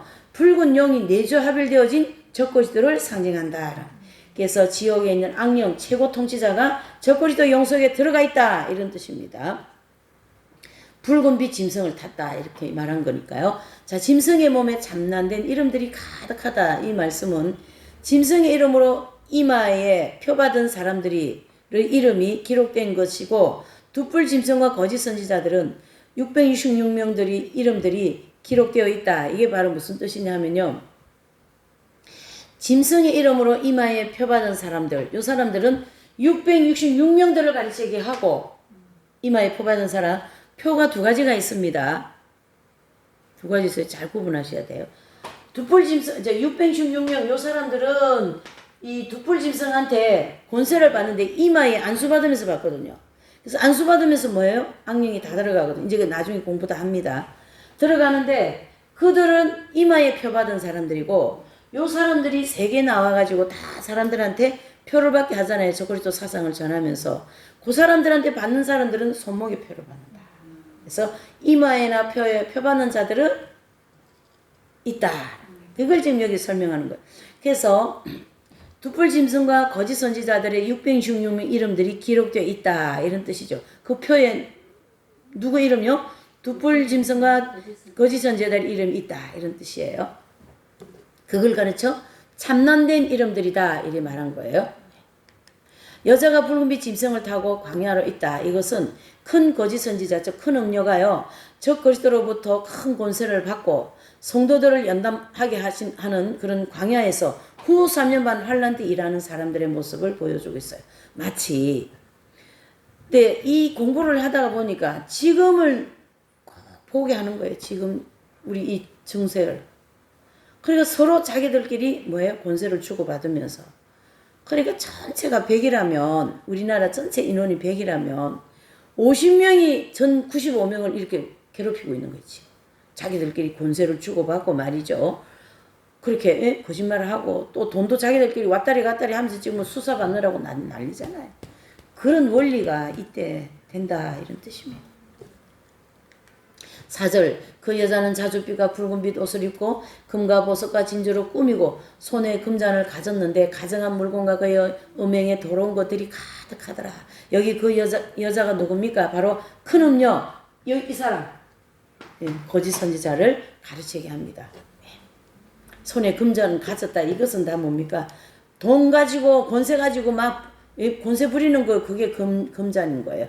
그래서 자줏빛과 붉은빛 옷을 입고 금과 보석과 진주로 꾸몄다. 바로 큰 음녀가 가장 사치스럽고 화려한 옷 입고 금은 보석으로 치장하고 그런 모습을 온 세상 만국에 미혹하고 하기 위하여 온갖 매력을 가시하는 것으로 이렇게 상징적으로 이걸 그렇게 풀어야 됩니다. 이건 다르게 풀으면 안 되는 거예요. 이 본문은. 손에 금잔을 가진 게 뭘까요? 큰 음료, 즉 둑불짐승이 음행의 포도주를 가지고요. 모든 사람들을 음행의 포도주를 취하게 하는 장본인입니다. 누가요? 요 둑불이. 큰 거짓 선지자. 예, 둑불이. 가정한 물건과 그 음행에 더러운 것들이 가득하다. 그 잔에 뭐가 있을까요? 가정한 물건, 더러운 것들이 꽉 찼다. 이 뜻이에요. 그래서 가정한 물건은 바로 뭘까요? 적그리스도의 우상을 가르치게 하는데요. 다니엘서 12장 11절에 보면 이 적그리스도 우상은 바로 미운 물건이다 이렇게 표현해주고 있어요. 자, 음행에 더러운 것은 뭐예요? 바로 큰 음녀가 사람들에게 공급하는 사상, 식량, 직업, 주택 그것을 사람들의 정욕을 만족시켜 주는 모든 것을 음행의 포도주, 음행의 더러운 것 이렇게 표현한 거예요. 5절 여시죠. 그 이마에 이름이 기록되었으니 비밀이라 큰 바벨론이라 땅의 음녀들과 가정한 것들의 엄이라 하더라. 아멘. 그 이마에 이름이 기록되어 있다. 이것은 비밀이라고 합니다. 바로 큰 음녀의 이마에 적그리스도 이름이 기록되어 있다는 얘기예요. 그래서 이 이름은 비밀로 되어 있다. 바로 적그리스도가 둑불을 만들어낼 때 그 안에 누가 들어갑니까? 악령이 들어간 그것이 비밀이다. 이런 뜻. 사람들은 이 사람의 영에 악령이 들어있는지 모른다라는 거예요. 그래서 비밀이다. 큰 바벨론이 뭘까요? 큰 음녀가 후 3년 반 환란 동안 온 세상을 통치하고 하기 위해서 본부를 만들어 놓은 이라는 하나의 어디예요? 도성을 가르치게 합니다. 그래서 바벨론은 악한 영들이 일하는 장소의 대명사잖아요. 그거를 가르치게 하는 거죠. 땅의 음녀들과 가정한 것들의 어미라 그랬습니다. 이 어미는 누구를 가르치게 합니까? 바로 자녀를 낳거나 또 그런 만든 사람을 의미하죠. 그래서 큰 음녀가 땅의 음녀, 즉 666명 거짓 선지자를 선택해서 파송했다라는 뜻입니다. 그래서 요 666명은 이 둑불짐승 큰 거짓 선지자가 만들어낸 것을 계속 말씀하고 있고요. 가정한 것들은 적그리스도의 우상을 세워놓고 온 세상 사람들을 미혹한다라는 거예요. 자, 6절요. 또 내가 봄에 이 여자가 성도들의 피와 예수님의 증인들의 피에 취한지라 내가 그 여자를 보고 귀히 여기고 크게 귀히 여기니 아멘. 이 여자가 성도들의 피와 예수님의 증인들의 피에 취했다. 이 여자가 도대체 누굴까요? 큰 거짓 선지자가 666명 거짓 선지자들과 짐승의 표를 받은 사람들을 통하여 많은 성도들의 피를 흘리게 했다. 이런 뜻이죠. 그 여자를 보고 기이 여긴다. 이 말씀은 큰 음녀의 그 상징적인 모습이 사도 요한 눈에는 굉장히 신기하게 보였던 것 같아요. 자, 17장 7절에서 11절은요. 열불 짐승의 정체를 보십니다. 제목이 뭐예요? 열불 짐승에 대한 정체를 이제 보십니다. 7절 8절 시작. 천사가 가로되 왜 기히 여기느냐 내가 여자와 그 탄마 7머리와 열불 가진 짐승의 비밀을 너에게 이르리라. 내가 본 짐승은 전에 있었다가 시방은 없으나 장차 무적행위로부터 올라와 멸망으로 들어갈 자니 땅에 거하는 자들로서 창세 이후로 생명책에 농명되지 못한 자들이 이전에 있었다가 시방은 없으나 장차 나올 짐승을 보고 귀히 여기리라. 아멘. 자, 이 7절과 이제 7절과 8절을 해석을 하면 여기 큰 음녀와 적그리스도의 그 정체를 구체적으로 설명을 해 주시겠다라는 말씀인데요. 전에 있었던 짐승이라고 말하고 있어요. 이 전에 있었던 짐승은 바로 누구냐면 다니엘서 8장에 보면 세상 종말에 나타날 적그리스도의 모형이 여기에 나타나고 있어요. 그래서 이 적그리스도 모형의 이름이 바로 누구냐면 안티오코스 에피파네스 왕이에요. 안티오코스 에피파네스 왕. 이 안티오코스 에피파네스 왕은 헬라 시대에 그 당시 헬라 시대에 시리아 지역을 다스리던 왕이에요. 시리아 지역을 다스리던 왕인데 주전 160년경에 예루살렘과 이스라엘 백성들을 정복하고 지배한 왕 중에 한 사람인데 가장 잔인한 왕이 이 사람. 그래서 헬라 제국의 신을 강제로 숭배하게 만들고 또 그 유대인들은 뭐 해요? 할례식을 하는데 그걸 폐지시켜버리고 안식일을 지키지 못하게 하고 또 그 이제 그 양을 잡아서 피를 뿌리잖아요. 지성소에. 근데요 돼지 피를 거다 갖다 뿌렸다라는 거예요. 이 안티오코스 에피파네스가. 그래 유대인들이 얼마나 치명적인 고통을 받았겠단 말이죠. 예, 그런 고통을 받아서 이때 그래서 돼지 피로서 제사를 하게 하고 또 예루살렘 성전에 지성소를 거기다 헐고 뭘 갖다 얹어놨어요? 제호수 신상을 거기다 턱 얹어놨어요. 잘 보세요. 앞으로 7년 대환란 이 적그리스도는 내가 뭐로 오고 있어요? 메시아이기 때문에 하나님 자리에 자기가 득 앉을 거 아니겠어요? 그러니까 이 십자가를 다 떼고 자기 사진을 다 갖다 그릴 거다라는 거죠. 마치 저기 김일성 사진 갖다 붙이듯이. 와 같이 어떻게 해요? 제호수 신상을 갖다 넣은 왕이 안티오코스 에피파네스예요. 요와 같이 앞으로 적그리스도도 하나님 자리에 앉아서 내가 메시아다 할 것이다. 그걸 얘기하고 있는 거예요. 이해되시죠? 그래서 제호수 신상을 우상을 세우고 그걸 섬기도록 강요한 그 왕이 안티오코스 에피파네스인데 적그리스도도 이와 같은 일을 할 것이다 라는 거죠.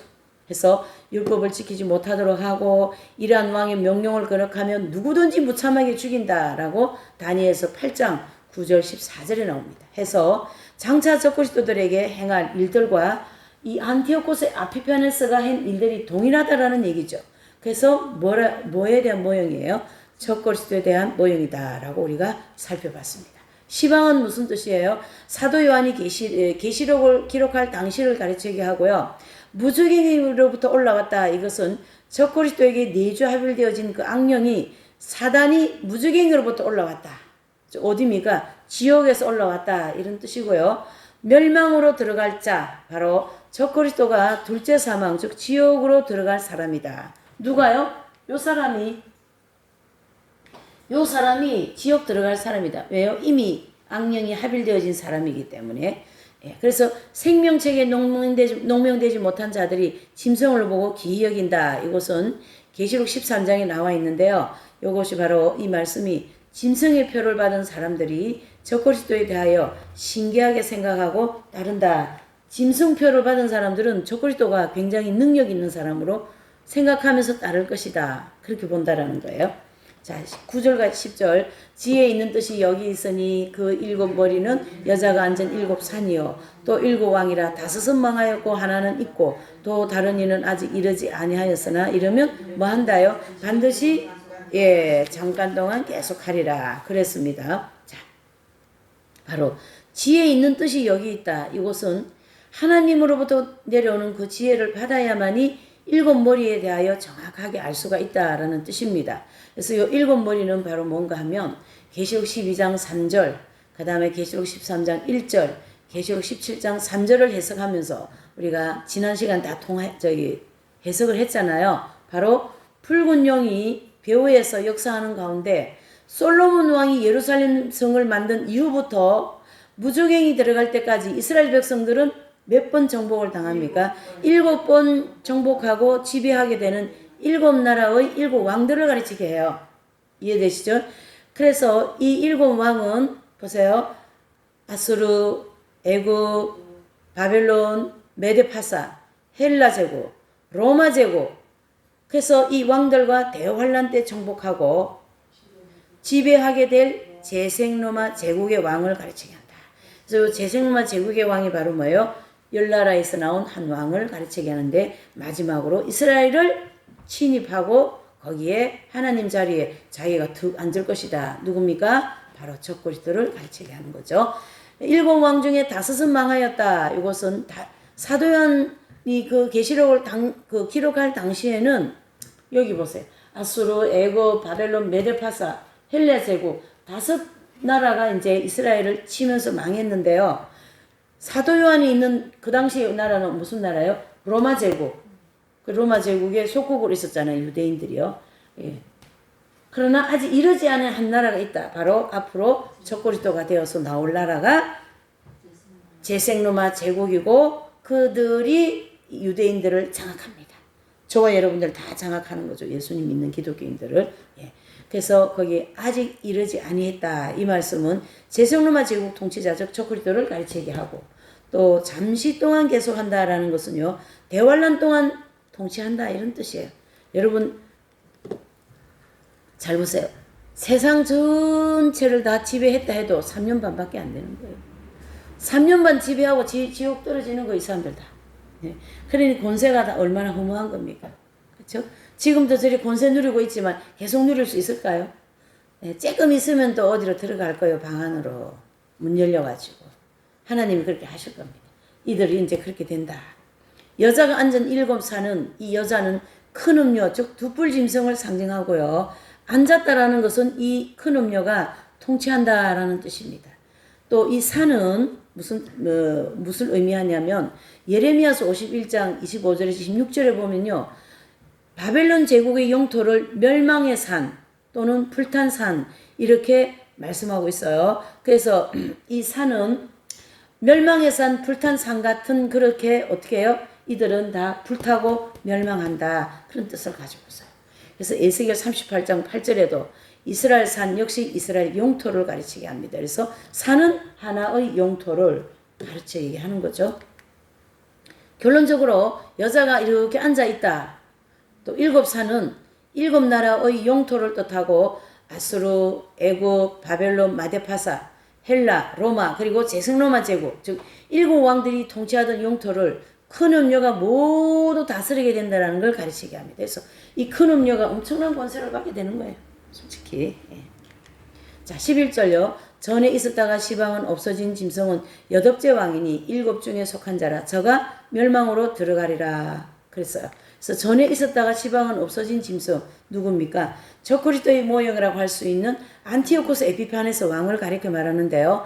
적그리스도가 전에 있었던 짐승 즉 안티오코스 에피파네스 왕이 이스라엘 백성들을 박해한 것처럼 적그리스도가 성도들을 박해할 것이다. 통치할 것이다. 그런 뜻을 가지고 있어요. 자, 짐승은 여덟째 왕이니 7 중에 속한 자라. 바로 7째 머리인 제생로마 통치자가 8째 왕도 된다. 그러니까 아까 그 헬라 제국에서는 안티오코스 에피파네스 왕이 있잖아요. 그 왕같이 앞으로 적그리스도도 똑같이 백성들을 탄압한다. 이런 뜻이고요. 또 제생로마 제국의 통치자가 바로 전 3년 반 환란 동안에는 독실한 신앙을 가지고 이스라엘 백성들을 돌봐주다가 전쟁에서 끝난 후에는 두 증인을 죽이고 두 증인이 누굽니까? 여기 계시록 11장에 나오는 두 증인 유대인들에게 복음 전하는 사람이 두 증인이에요. 그래서 이 사람을 죽이는 거죠. 두 뿔이요. 이 사람이. 예. 그래서 이제 죽이고 그 얘기를 지금 여기서 하는 거예요. 두 증인을 죽이고 이스라엘을 점령하고 지배하기 때문에 7째 왕 이렇게 얘기합니다. 그래서 후 3년 반에 들어서서 적그리스도가 되어서 이스라엘 백성들과 성도들을 박해하게 되고 또 그를 8째 왕이라고도 부르게 될 것이다. 저가 멸망으로 들어간다. 8째 왕 즉 적그리스도가요. 후 3년 반 환란 끝날 때 지상 재림하시는 예수님께 사로잡혀 갖고 유황 불 묻는 못 여기가 어디입니까? 지옥불로 바로 들어가는 거예요. 지옥불 안에. 예. 네, 바로 잡아가지고 지옥에 바로 집어넣어 버리죠. 얼마나 악한 일을 많이 했겠냐 말이죠. 저는 그런 걸 생각하니까 끔찍하더라고요. 예. 자, 2절에서 18절까지 이 내용은 10뿔 짐승의 정체와 큰 음료의 심판입니다. 12절 시작. 내가 보던 10뿔은 열왕이니 아직 나라를 얻지 못하였으나 다만 짐승으로 더불어 임금처럼 권세를 일시 동안 받으리라. 자, 10뿔은요. 유럽의 10나라 그렇죠? 유럽의 10나라가 대환란 직전에 통합이 되어 갖고 연방국을 형성하게 됩니다. 그래서 제생로마 제국에 속한 10나라 통치자들을 가르치게 하는 거예요. 그래서 아직 나라를 얻지 못했다. 이것은 사도 요한이 계시록을 기록할 당시에는 제생로마 제국이 있었어요? 없었어요? 없었다라는 뜻이고 또 짐승으로 더불어 임금처럼 권세를 일시 동안 이렇게 받는다. 이것은요, 제성로마 제국, 즉 유럽 연방국 열나라 통치자들이 전3년만 환란 동안에 최고 통치자, 즉 저그리스도가 될 사람과 함께 각 나라를 통치하는 권세를 가지고 있다라는 뜻입니다. 13절요, 시작. 저희가 한 뜻을 가지고 자기의 능력과 권세를 짐승에게 주었다. 저희가 누굽니까? 열나라 대통령이 다 10명이잖아요. 그들이 뜻을 모아가지고 어떻게 해요? 이 권세를 적그리스도에게 양도했다 이런 뜻입니다. 그래서 후 3년만 환란이 시작될 때 열나라 왕들이 적그리스도에게 각자 가지고 있는 통치권을 양도하는 거죠. 그래서 적그리스도로 하여금 온 천하를 통치하는 무슨 왕이 됩니까? 만왕이 되도록 도와준다라는 뜻이고요. 한 뜻을 가졌다. 이게 바로 열불, 즉 유럽 열나라 통치자들이 하나의 통일되어진 의견을 가지고 있다. 이런 뜻입니다. 14절. 저희가 어린 양으로 더불어 싸우려니와 어린 양은 만주해 주시어 만왕의 왕이심으로 저희를 이기실 터이요. 또 그와 함께 있는 자들 곧 부르심을 입고 빼내심을 얻고 진실한 자들이 이기리로다. 아멘. 자, 저희가 어린 양으로 더불어 싸운다. 누굽니까? 후 3년만 환란 시작될 때요. 이 적그리스도의 통치권을 양도했던 유럽의 열나라 왕들이 후 3년만 환란 후반기에 열불 짐승과 두뿔 짐승 사이에 아까 뭐가 일어난다 그랬어요? 자중질환 일어난 이 상황을 보고 다시 어떤 정치적인 영향력을 가지고 적그리스도를 도와갖고 아마겟돈 전쟁을 일으킬 수 있도록 이 지상에 재림하시는 예수님을 대적하게 되는 거예요. 이런 논리입니다. 처음에는 막 자중질환 하다가 아마겟돈 전쟁이 막 일어나는데 위에서 막 백마군대하고 예수님이 쫙 내려오죠. 그때는 또 여기가 또 합해져. 그래가지고 하나님을 공격해야 되니까. 그러니까 인간들은요 요렇게 했다가 저렇게 아주 어디 간에 붙었다가 서글에 붙었다가 요렇게 하는 거예요. 그게 거짓되죠. 진실이 없는 거죠. 그래서 지상재림하시는 예수님을 대적한다. 그래서 여기 보시면 저희가 어린 양으로 더불어 싸운다. 이게 바로 아마겟돈 절정 때 지상 백마군대 이끌고 이 땅에 내려오는 예수님과 싸운다 이런 뜻입니다. 어린 양은 누구십니까? 만주해 주시어 만왕의 왕이심으로 저희를 이기실 터이요. 그래서 아마겟돈 전쟁이 치열할 때 어린 양 예수님께서 유럽의 열나라 왕들을 멸망시키십니다.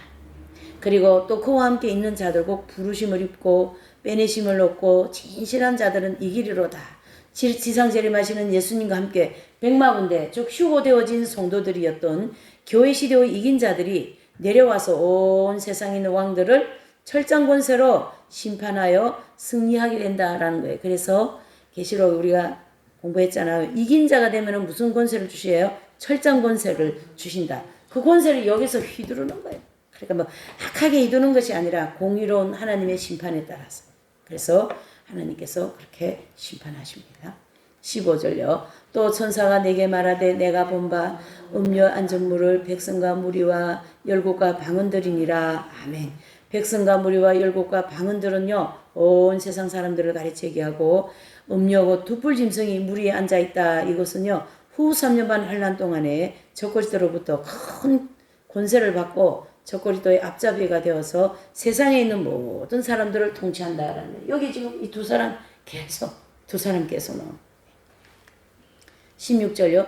내가 본 바 이 열불과 짐승의 음료를 미워하여 망하게 하고 벌거벗게 하고 그 살을 먹고 불로 아주 사르리라. 이 적그리스도와 유럽의 열나라 통치자들이요 큰 음료 즉 두뿔 짐승을 미워하면서 대적하고 멸망을 시키는 장면입니다. 열뿔이 적그리스도와 큰 음료 즉 두뿔 짐승이 후 3년반 후반기에 서로 싸우게 되는 것을 보고 이 적그리스도의 후원 세력이죠. 열나라 왕들은 그래서 후원 세력으로 다시 등장하여서 도와주게 된다. 무슨 말이냐면 열나라 왕들이 그렇죠? 이 왕들이 적그리스도에게 권세를 아까 양도했잖아요. 근데 이 전쟁이 아마겟돈 전쟁이 일어나니까 다시 이 왕들이 양도했던 이 권세를 가지고 적그리스도를 도와서 이 아마겟돈 전쟁을 일으킨다. 이렇게 보셔야 되죠. 짐승이 음료를 미워한다. 이것은 일곱 대접으로 말미암아 열뿔과 두뿔 짐승이 서로 배신하고 자중질환 일어날 때 서로 미워한다라는 이 두 사이를 자중질환 미워하는 것으로 묘사했고 망하게 하고 바로 적그리스도가 큰 음료, 즉 큰 거짓 선지자의 선지자들의 직분을 박탈해 버리는 거죠. 그래서 종교적인 면에서 멸망을 시킨다. 바로 무슨 뜻이냐 하면요. 이 적그리스도가 둑불에게 큰 권세를 주셨잖아요. 그래서 이 권세를 박탈시켜 버리는 거예요. 자기들이 주고 박탈시키고 자기들끼리 주거니 받거니 하는 겁니다. 그래서 종교적인 면에서는 이제 완전히 멸망시켜 버리는 거죠. 벌거벗었다. 이것은 둑불 짐승이 참 선지자가 아니고 거짓 선지자입니다라는 것을 적그리스도가 온 세상에 폭로해 버리면 누가요? 요 사람이 가짜라고 폭로한다고요. 예. 그래서 그 살을 먹고 불로 사른다. 그 말이 아마겟돈 전쟁 중에 적그리스도가 큰 성 바벨론에 불을 내리게 하여 모든 것이 잿더미가 되고 또 성 안에 있는 모든 사람들을 죽게 한다라는 걸 의미하고요. 여기에서 불은 핵무기 같은 것을 사용하여 바벨론 성을 멸망시킨다. 그런 뜻입니다. 그래서 제가 이제 이 아마겟돈 심판 때는 뭐가 다 터져야 된다고요? 핵무기, 폭탄 다 터져야 되기 때문에 여기에서 불은 핵무기 같은 것을 가르치게 합니다. 그래서 큰 음료가 멸망한다. 여기 둘이 중에 누가 멸망합니까 지금? 이쪽이죠. 그래서 둑불 즉 큰 음료가 멸망한다. 해서 계시록 19장 20절에 말씀한 것처럼 아마겟돈 전쟁이 끝날 때 재림하시는 예수님에 의하여 멸망된다. 17절 하나님이 자기 뜻대로 할 마음을 저에게 주사 한 뜻을 이루게 하시고 저희 나라를 그 짐승에게 주게 하시되 하나님의 말씀이 응하기까지 하심이니라. 아멘. 저희 즉 유럽의 열나라 통치자들이요 하나님 뜻대로 할 마음을 즉 계시록 17장 3절 말씀한 것처럼 후 3년 반 환란이 시작될 때 적그리스도로 하여금 온 세상을 통일하여서 다스리도록 자기들의 권세와 능력을 적그리스도에게 넘겨준다. 이 일을 지금 이루어진다 이런 뜻이. 이 왕들이 여기에 권세를 양도한다. 그 말을 17절에 말씀해주고 있어요. 그래서 하나님 말씀에 응하기까지 하심이니라. 잘 보세요. 하나님의 말씀에 응하는 것은 악도 응하게 돼 있고 선한 것도 응하게 돼 있어요. 그래서 이 열나라 왕들이 적그리스도에게 권세를 양도하는 것이 하나님 뜻이 이루어지는 거예요. 왜 그래요? 적그리스도가 나와야만이 어떻게 해요? 순교자도 나오고 아마겟돈 전쟁도 되고 이게 지금 다 이루어지는 것이거든요. 그런 측면에서 보셔야 되겠죠. 18절 시작. 또 내가 본 바 여자는 땅의 임금들을 다스리는 큰 성이라 하더라. 여자를 큰 성이라 한 것은요. 큰 음녀와 큰 바벨론은 뗄 수 없는 관계입니다. 그래서 분리시키지 않고 사람과 장소를 동일한 것처럼 말했어요. 자, 여자가 땅의 임금들을 다스린다. 이것은요. 큰 음녀가 큰 바벨론 성에서 이 616명 짐승들, 그렇죠? 거짓 선지자들을 분봉왕으로 세워서 온 세상을 지배한다. 이 구조가 계속 진행되는 거예요, 지금 이 구조가.